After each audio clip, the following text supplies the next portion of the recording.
Jesus nos abençoe, nos inspire neste momento de reflexão.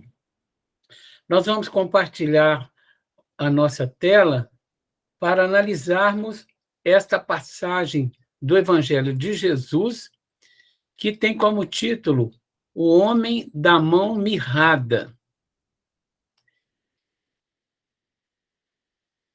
Ela é uma passagem interessante, está no Evangelho de Mateus, capítulo 12, versículo 9 até o versículo 13.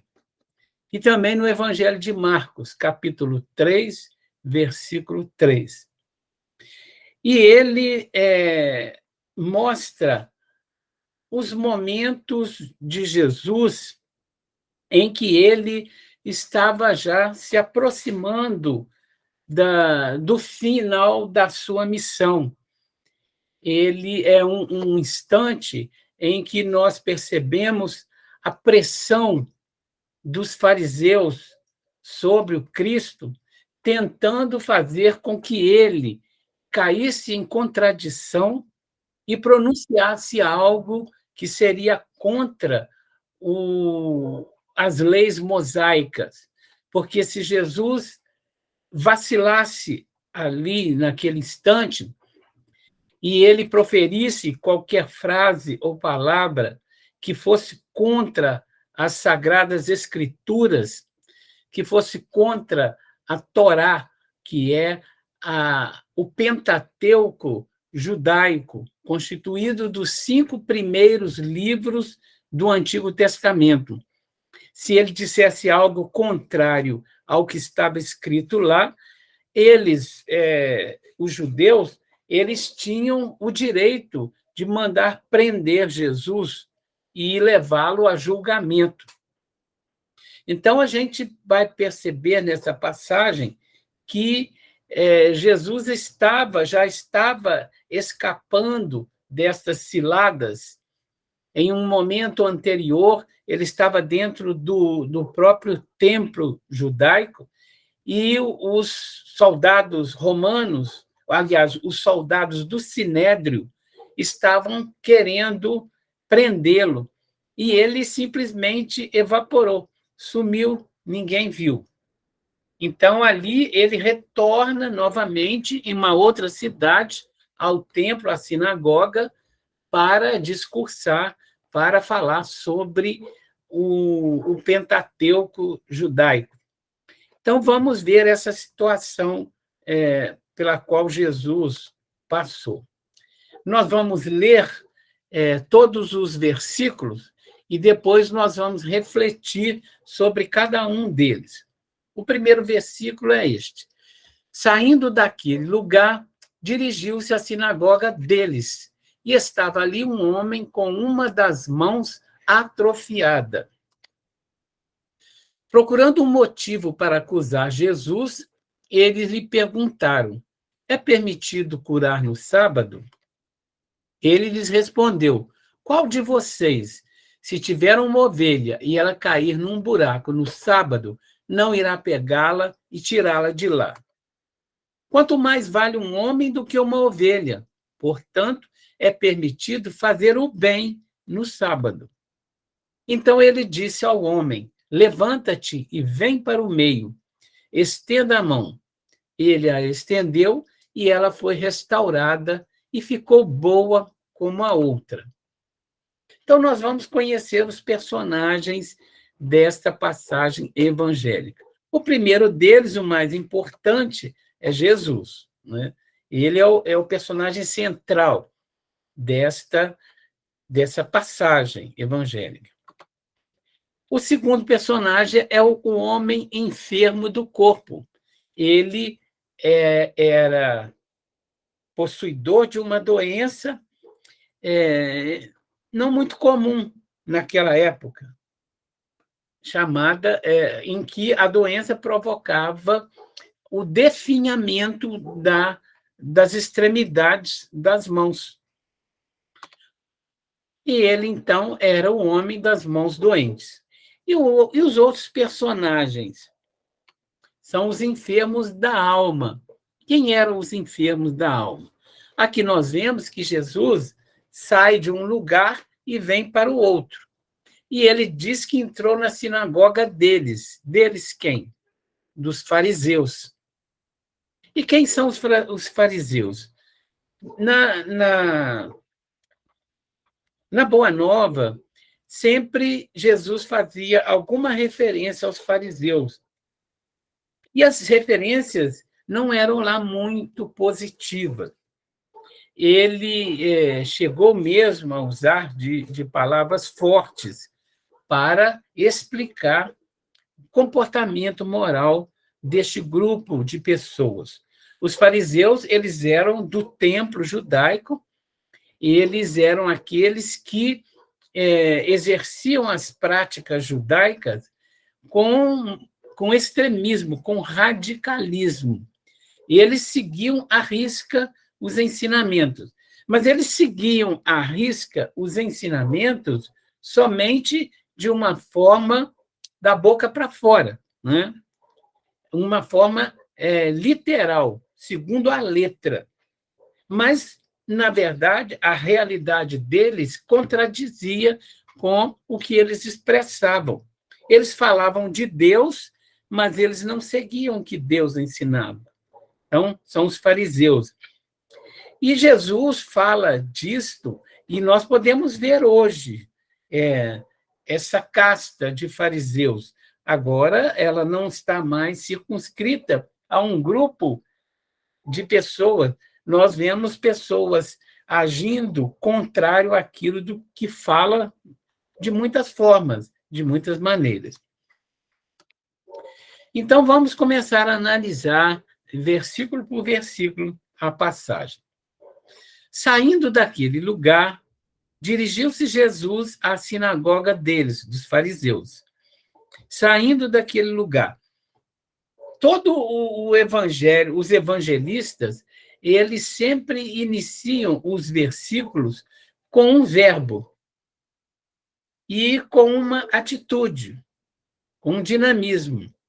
O verbo expressa a ação, né? Então, nós vemos aí que Jesus ele estava sempre agindo, ele não se acomodava, ele não se recompunha. Não há momento de Jesus em que ele esteja sem trabalhar, sem trazer uma mensagem, sem trazer um ensinamento. Então, Jesus sai de um lugar, é uma ação, e ele chega em outro, e lá ele dirige-se à sinagoga dos fariseus. É evidente que Jesus sabia o que fazia. Ele sabia que ele estava entrando num ninho de serpentes. Por quê? Porque nos templos judaicos, as pessoas que participavam dos templos eram pessoas boas, bem intencionadas, mas havia sempre um grupo de pessoas, principalmente aqueles que viviam às custas do sinédrio, porque o sinédrio, na legislatura romana, ele era um poder que era exercido de acordo com os preceitos religiosos. Era um Estado não laico, era um Estado religioso. E estes sacerdotes, eles recebiam altos salários para dirigirem as cerimônias, os cultos religiosos. Eles eram tidos a conta de pessoas, porque, imagina só, naquela época, uma pessoa que soubesse ler e escrever, até hoje, faz uma diferença em uma pessoa letrada, bem estudada, e outra sem cultura. Naquele tempo, então, ainda eram mais valorizados. Então, eles recebiam dinheiro para isso, e eles tinham cargos, e esses cargos eram disputados, os cargos de sacerdotes. E eles, então, viviam sempre aquela apreensão de perderem as mordomias, de perderem os cargos. E, então, qualquer pessoa que se destacasse demais, era para eles um empecilho ao seu crescimento material, né? E como Jesus estava já, a popularidade de Jesus estava aumentando significativamente, para onde Jesus ia, uma multidão de pessoas o acompanhava. Então, isso trouxe àquele ambiente do Sinédrio muita apreensão, com medo, ainda mais que os profitentes, aqueles que seguiam Jesus, diziam que era o rei de Israel. Ora, se ele se intitulava o rei de Israel, então, se ele ganhar ali a adesão de tanta gente, ele vai reinar absoluto, não é? Era essa a ideia dessas pessoas. Ele iria ali entrar no templo, iria mudar toda a configuração, ia demitir pessoas, quer dizer, ele ia trazer um grande prejuízo para essas pessoas interessadas em bens materiais. Só que Jesus era o rei não material, né? Ele era o rei espiritual. As pessoas não entenderam a mensagem do Cristo, como muitos ainda não entendem até hoje. Então, Jesus, ele sabia o que esperava ele ali, sabia que tinha pessoas preocupadas em constrangê-lo diante dos outros. E estava ali um homem com uma das mãos atrofiada. Esse atrofiamento da mão, ele, nessa época aí, ó, no século XIX, esse médico francês, Guillaume Dupuytren, ele foi um anatomista e cirurgião militar francês. Olha, e ele, embora tenha ganhado fama pelo tratamento de hemorroidas de Napoleão Bonaparte, ele é mais conhecido atualmente pelo termo contratura de Dupuytren, uma doença do tecido fibroso no interior das palmas das mãos, provocando a contração dos dedos, que pode resultar em uma mão com aspecto de garra. Então, esse médico francês, só no século XIX, conseguiu detectar essa doença e chama contratura de Dupuytren, e ele conseguiu um tratamento, mas na época de Jesus ninguém conhecia. Era uma pessoa que assim se apresentasse com esse problema, ele era considerado um inválido. Ninguém lhe dava trabalho e ele teria que viver de esmolas. Então, era uma pessoa, seria um cidadão da classe mais ínfima da sociedade da época. E ele não teria nenhum valor. Ele teria que, para sobreviver, teria que pedir esmola, porque ninguém daria emprego para ele. Aí a gente vê aqui um cidadão à esquerda que nós vamos conhecer mais detalhadamente na frente. Ele se chama João Carlos Martins. Foi um pianista brasileiro. Olha as mãos dele, como está esta mão em destaque, como ela está atrofiada. Lá para frente, nós vamos conhecer a história deste pianista, uma história interessante, uma história de vida, de sucesso e de muita determinação, muita fibra. Nós vamos conhecer. Procurando um motivo para acusar Jesus, eles, os fariseus, lhe perguntaram: é permitido curar no sábado? Procurando um motivo, né? O motivo a gente já sabe. Eles queriam ver Jesus cair em contradição. Então, eles perguntaram: é permitido curar no sábado? Porque essa questão da cura do sábado para o povo judeu é uma questão muito forte. Até hoje, eles respeitam o dia de sábado como o dia em que Deus descansou, porque ele criou o mundo, né, em 6 dias, e no 7º dia descansou. Isso está lá no Antigo Testamento. Mas isso é a visão hebraica, né? Pela reflexão espírita, nós sabemos que não é nada disso. Deus não criou nada em 6 dias. Deus cria eternamente. Ele está criando agora, e ele cria a todo instante novos espíritos. Nós sabemos disso nas reflexões espíritas.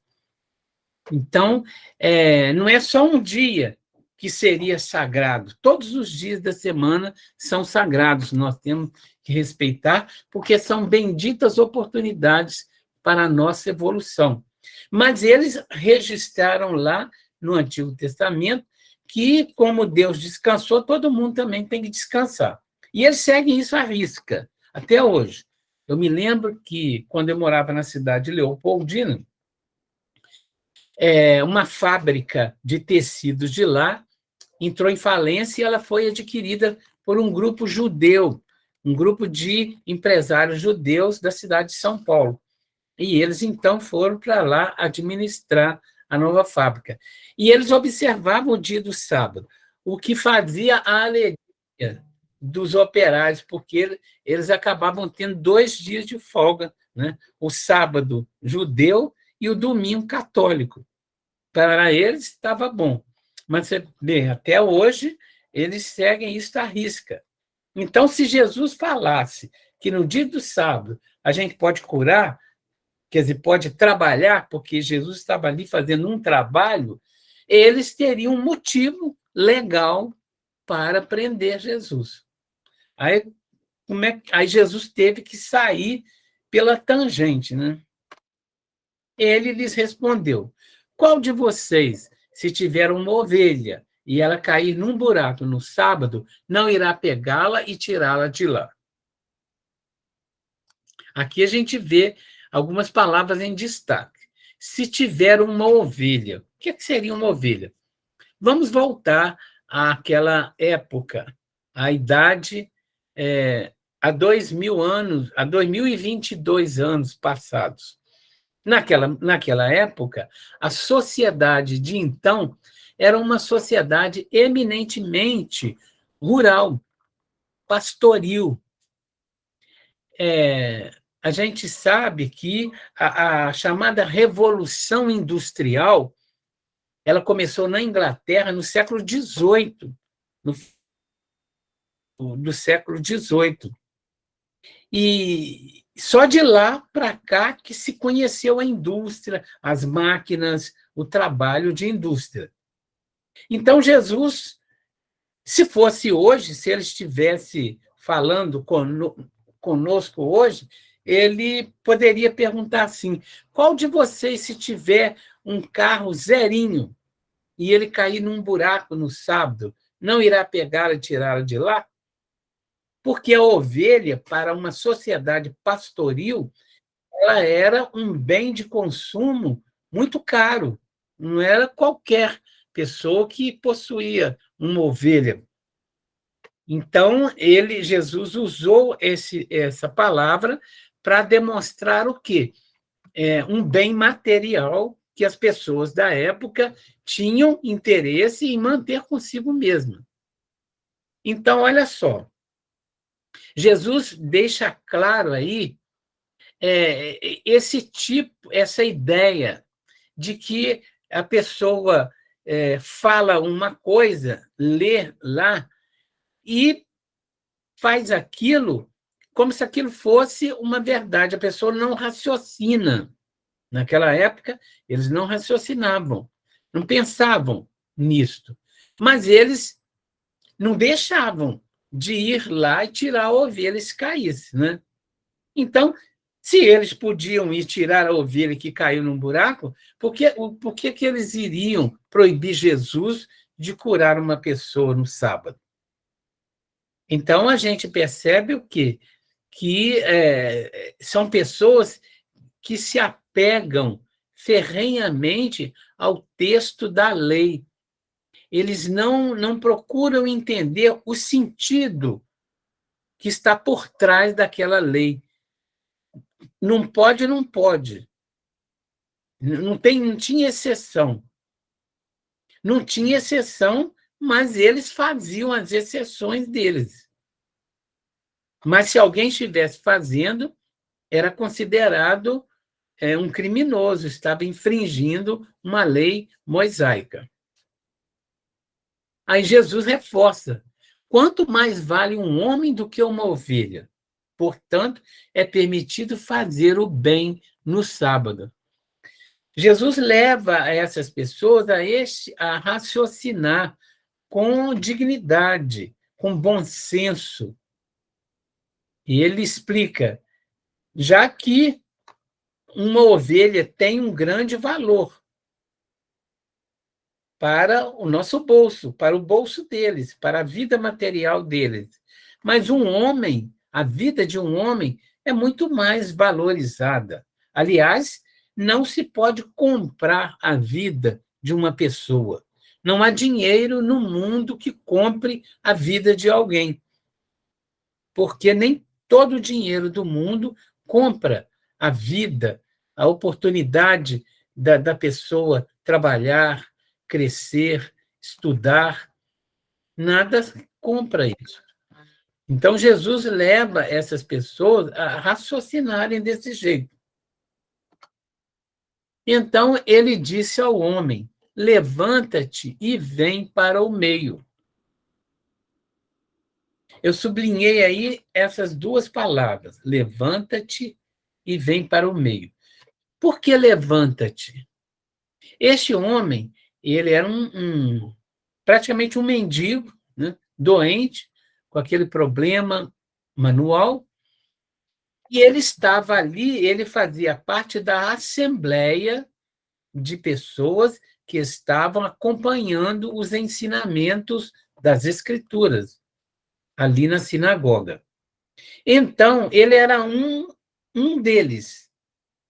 A sinagoga estava lotada de gente.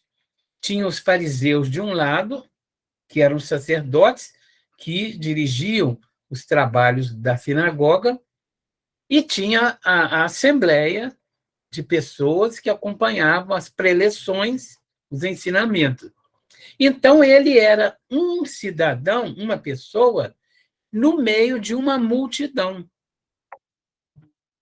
Ele se perdia ali naquela multidão, né? Ali na multidão, ele não tinha identidade própria.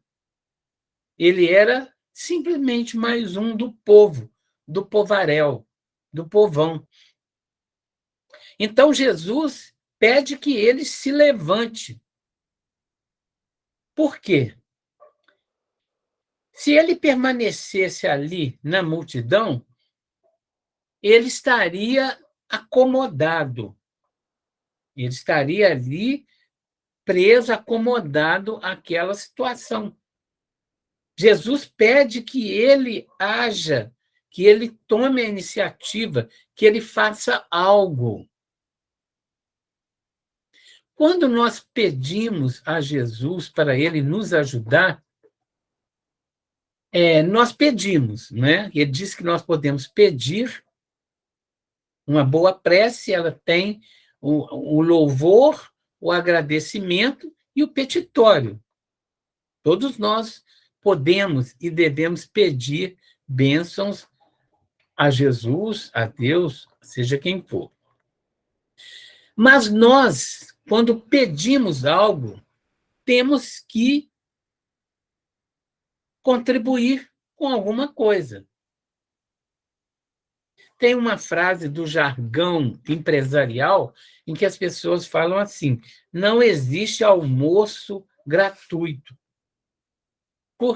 Não é comum? Às vezes a gente trabalha na empresa, aí no dia de Natal, os empresários vão fazer aquela festa de confraternização e eles pagam a festa, o jantar, a música, eles pagam para os operários.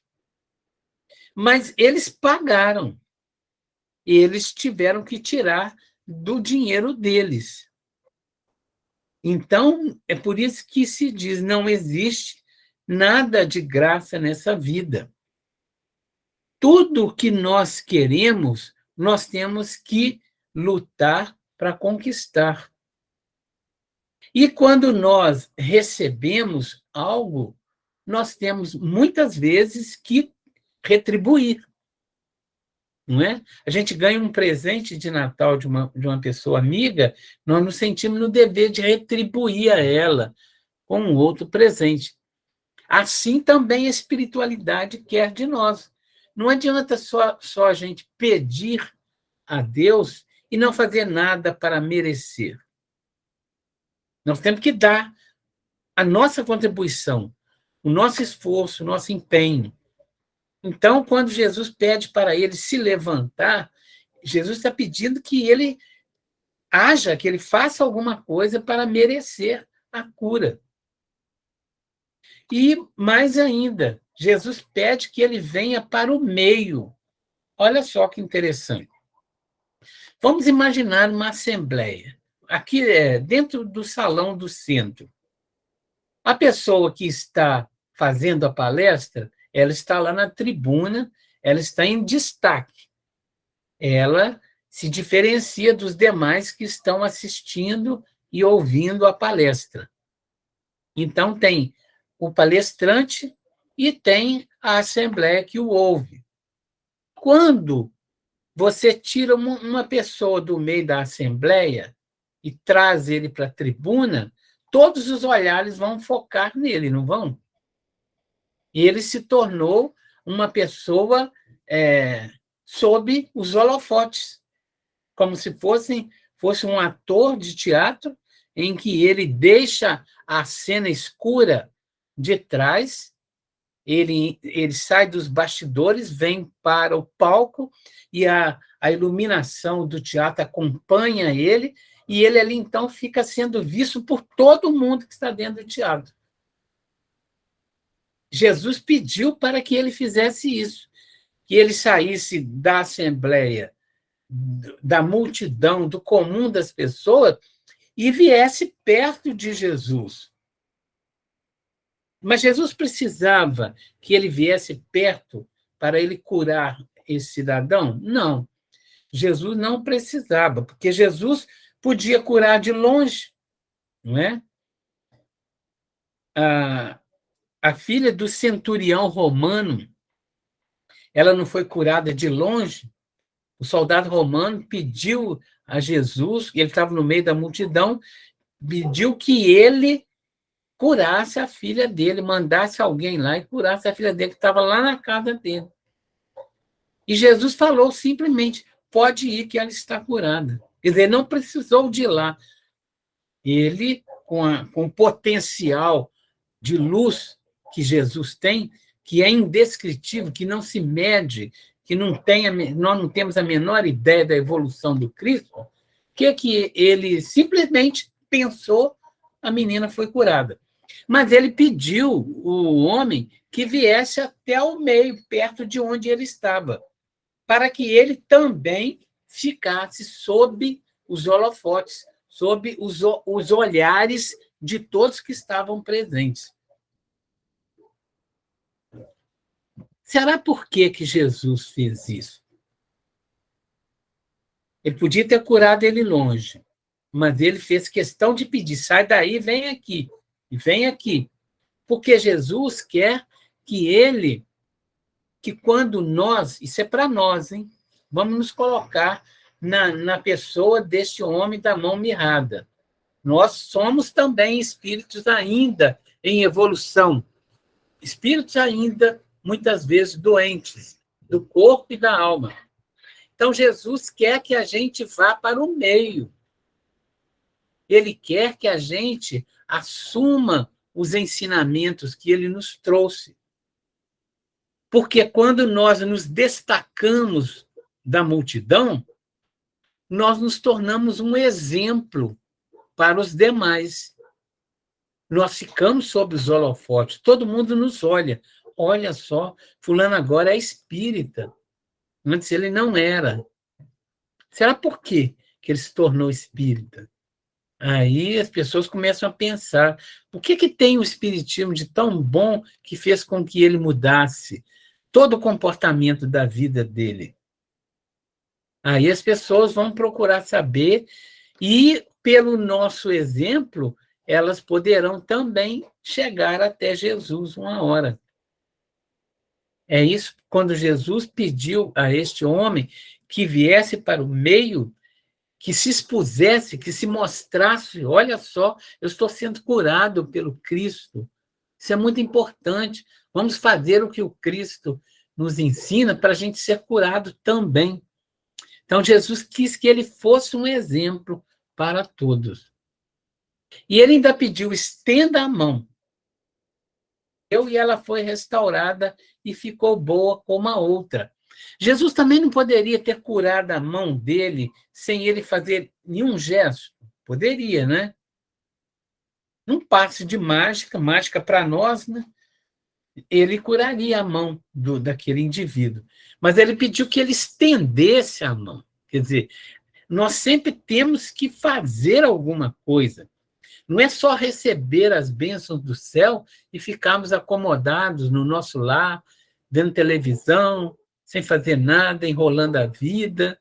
Não, Jesus nos pede ação, nos pede para que a gente conviva com as pessoas, que a gente fale das coisas boas, que a gente ensine, que a gente tenha paciência com quem nos pede uma informação.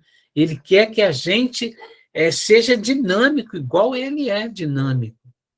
Jesus quer que nós nos mostremos a todos. E isso muitas vezes nos aborrece, né? Porque nos tira do comodismo, nos tira do conforto. Mas a gente tem que ir ao centro. Por que está chovendo? Mas eu vou assim mesmo, não é nenhum dilúvio. Eu vou. Vou porque lá eu vou aprender, lá eu vou poder trabalhar, lá eu vou poder crescer espiritualmente. Porque nós não estamos aqui no mundo, aqui na Terra, só para comer, dormir, procriar, trabalhar na profissão. Não. Nós estamos aqui na Terra para muitas coisas.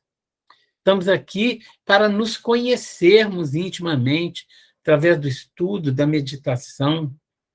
Estamos aqui na Terra para fazer o bem para os outros, ajudando de todas as formas que pudermos. Então, a gente está aqui na Terra para evoluir, para crescer espiritualmente. Aí a gente analisa essa cura e a gente faz uma pergunta: foi milagre? Jesus, então, ali praticou um milagre? Lá na Gênesis, capítulo 14, item 1, Kardec vai nos responder o seguinte: mas os fenômenos em que prepondera o elemento espiritual, não podendo ser explicados unicamente por meio das leis da natureza, escapam às investigações da ciência. Quer dizer, Jesus curar uma mão assim é algo que a ciência não explica, né? Escapa ao nosso conhecimento, às investigações da ciência. É por isso que esses fenômenos, mais do que os outros, apresentam os caracteres aparentes do maravilhoso. Então, como a ciência não explica isso, as pessoas acham que seria um milagre. É, pois, nas leis que regem a vida espiritual que se pode encontrar a explicação dos milagres, entre aspas, dessa categoria. Pois é, acontece aí. A gente vê que Jesus curava leproso, fazia e acontecia. Não são milagres porque, se fosse milagre, seria uma derrogação da lei divina. Porque Deus, que criou o universo, ele criou o universo com leis seguras, leis que não se modificam. Né? Se você levantar uma coisa pesada, ela vai cair para baixo, ela nunca vai subir para cima. É a lei da gravidade. Deus criou isso e ninguém mexe com isso, ninguém pode. Mas tem espíritos, quando evoluem muito, como Jesus, eles conhecem todas essas leis divinas. E eles sabem como manipular essas leis e produzir fenômenos que para nós parecem milagre. Há 200 anos atrás, se alguém me dissesse que eu ia pegar um aparelhinho e iria conversar com esse aparelhinho com uma pessoa lá no Japão na mesma hora, a pessoa fala, não, isso daí é um milagre, isso não acontece. Mas está acontecendo agora. Agora nós estamos online. Nós podemos falar com quem nossos parentes que moram no exterior, a gente fala com eles na hora que está acontecendo as coisas. Eles passam mensagem no WhatsApp como se estivesse aqui no Benfica, no Grambre, em qualquer bairro da cidade. Quer dizer, isso há 200 anos atrás seria considerado um milagre. Então, milagres não existem. O que existe é o desconhecimento da lei. Quem conhece a lei divina com profundidade pratica ações que nos parecem milagres. Aí a gente pergunta, né, se todos se curam. Ele curou aquele homem da mão mirrada, mas Jesus curou todas as pessoas que o procuravam? Não. A gente lembra daquela passagem. Ao entrar num povoado, 10 leprosos dirigiram-se a ele. Ficaram a certa distância e gritaram em alta voz: Jesus, mestre, tem piedade de nós. Ao vê-los, ele disse: vão mostrar-se aos sacerdotes. Enquanto eles iam, foram purificados. Jesus curou os 10 leprosos. Só de mandar, não, pode ir que vocês já estão curados. Não tocou, não fez nada. Um deles, quando viu que estava curado, voltou louvando a Deus em alta voz. Prostou-se aos pés de Jesus e lhe agradeceu. Este era um samaritano. Jesus então perguntou: não foram purificados todos os 10? Onde estão os outros 9? Não se achou nenhum que voltasse e desse louvor a Deus, a não ser este estrangeiro. Então, só aquele é que foi curado, porque aquele entendeu o ensinamento do Cristo e voltou, né? Os outros curaram a lepra do corpo físico, mas este curou a lepra do perispírito. Aí, do perispírito, curando o perispírito, ele ficou livre daquela doença. Nas próximas encarnações, ele não teria mais lepra. Os outros provavelmente tiveram. E aí, na revista espírita, né? Está aí. Sendo o homem um composto de 3 princípios, o espírito, o perispírito e o corpo, a saúde ou a doença são resultado da harmonia perfeita ou do desacordo parcial entre eles. É preciso que a medicação combata simultaneamente todas as causas da desordem por meios diversos para obter a cura, visto existirem doenças originadas no corpo, outras no perispírito e outras no espírito. O que fazem os médicos? Cuidam do corpo e o curam. Mas curam a doença? Não, porque sendo o perispírito um princípio superior à matéria propriamente dita, poderá tornar-se a causa em relação a essa. Cuidando do corpo, destruireis o efeito, mas residindo a causa no perispírito, a doença voltará novamente quando cessarem os cuidados. A maioria das moléstias, como todas as misérias humanas, são expiação do presente ou do passado, ou provações. São dívidas contraídas, cujas consequências devem ser sofridas até que tenham sido resgatadas, não podendo ser curado aquele que deve suportar sua provação até o fim, sendo este princípio um motivo de resignação para o doente. Está na Revista Espírita de março de 1968. Então, nem todos curam, né? A ciência médica cura muitas doenças, mas tem doenças que ela não cura. Por quê? São doenças que estão radicadas no perispírito. E se a pessoa não fizer uma mudança íntima na sua vida, ela não cura aquela doença. E ela pode desencarnar dela. Lá no Fonte Viva, Emmanuel faz uma explicação dessa passagem. Jesus determina que ele estenda a mão mirrada, e estendida essa, não lhe confere bolsas de ouro nem ficha de privilégio. Jesus curou a mão dele, mas não deu nada material para ele. Ele agora, com a mão curada, não é? Ele que tem que trabalhar. Até a mão dele foi curada, mas permanece tão vazia. É que o Cristo restituía-lhe o ensejo bendito de trabalhar, conquistando sagradas realizações por si mesmo. Recambiava-o às lides redentoras do bem, nas quais lhe cabia edificar-se e engrandecer-se. Então, essa passagem de Jesus nos estimula ao trabalho, porque nos mostra que a gente pode até, se a gente tem uma doença, a gente pode ficar curado dela. Mas se nós não aproveitarmos aquela cura para fazermos o bem, para ajudarmos as pessoas, provavelmente a doença poderá voltar. Porque ele restituiu uma mão curada, sadia, mas vazia. Porque ele vivia de esmolas. Então, ele não havia trabalhado, não havia conquistado os seus bens da sua vida. Então, Jesus estava dando a ele a oportunidade de deixar de ser um pedinte para ser um honrado trabalhador com as mãos curadas. E aí a gente vai ver agora o homem das mãos atrofiadas, pianista João Carlos Martins. A vida dele é impressionante, os seus momentos de superação. É um homem que superou todas as dificuldades que a vida lhe apresentou. Vamos ver a trajetória de vida dele.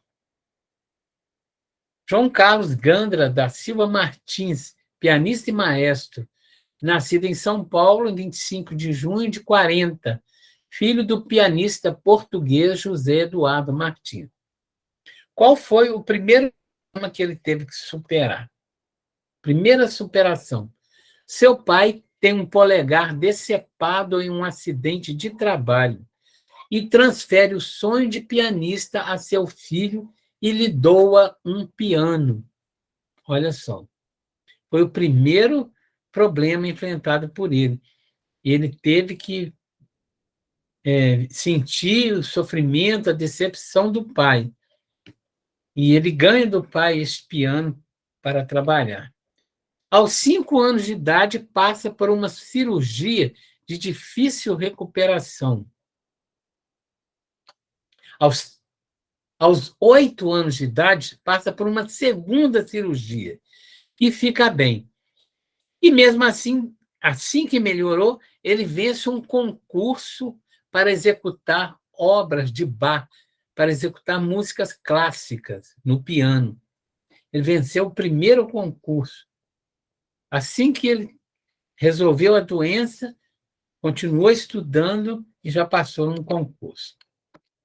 Aos 11 anos de idade, ele foi estudar piano com o russo José Klias e vence outro concurso. Quer dizer, aos 11 anos de idade, ele teve que ter um professor que falava russo. Quer dizer, ele teve que se desdobrar para entender o que o professor queria dizer para ele. Aos 20 anos de idade, ele toca no Carnegie Hall, em Nova York. O Carnegie Hall, em Nova York, é a maior casa de espetáculos do mundo, a mais famosa, onde só tocam artistas de alto nível, de alto gabarito. Aos 20 anos de idade, ele fez um concerto no Carnegie Hall. Em 1965, em um jogo de futebol, sofreu um pequeno acidente que ele perfurou o cotovelo, atingindo o nervo ulnar, provocando atrofia em 3 dedos de sua mão. Pensa bem, um pianista que usa o dedo para sobreviver, para teclar. Ele atrofiou 3 dedos da mão. De 1975 até 82, quer dizer, ele ficou quase 10 anos com aquele problema. Ele volta a tocar piano, realizando concertos em todo o mundo.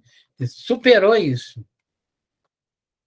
Em 1995, olha só, foi assaltado na cidade de Sófia, na Bulgária, antiga União Soviética, levando uma pancada na cabeça com a barra de ferro, o que lesionou todo o seu braço direito. Pronto. Ele não podia mais usar a mão direita para dedilhar. Por quê? O braço todo ficou lesionado, imóvel. Ele desistiu? Não. Vamos ver. Depois disso, ele ainda gravou o álbum. Olha o nome do álbum. Só para a Mão Esquerda, com música de Paul Wittgenstein. Ele passou a tocar piano somente com a mão esquerda. Ainda gravou um álbum. Outra superação. Aos 63 anos de idade, ele ouviu de seu médico que nunca mais tocaria piano. Você pensa bem. Ele era para ter desistido, né? Aos 63 anos de idade, agora eu vou aposentar, vou só viajar, só passear. Ele era um pianista de sucesso, tinha condições para isso, mas não, persistiu e, a partir daí, se tornou um maestro. Recebeu elogios da crítica do New York Times, que o chamou de O Indomável. Em agosto de 2017, sua vida virou o filme João o Maestro, com direção de Mauro Lima, e em 2018 virou peça de teatro. Então, meus amigos, esta é a trajetória, né, deste pianista das mãos atrofiadas, que nos dá um ânimo, uma empolgação para nós superarmos os nossos obstáculos, que diante dos dele, pelo menos os meus, são pequeníssimos. E mesmo assim, a gente não tem força, muitas vezes, para superar. Quer dizer, que nós estamos aqui na Terra é para superar obstáculos. É como se todos nós fôssemos participar de uma Olimpíada um dia. É a Olimpíada do Espírito. Então, nós temos que treinar todo dia, treinar a paciência, treinar o estudo, a reflexão, treinar a compaixão, a piedade. Temos que todo dia estar exercitando isso, nunca parar. E os obstáculos que nós temos que superar, eles são aquelas situações que muitas vezes nós que criamos, tanto na encarnação anterior como nessa mesmo.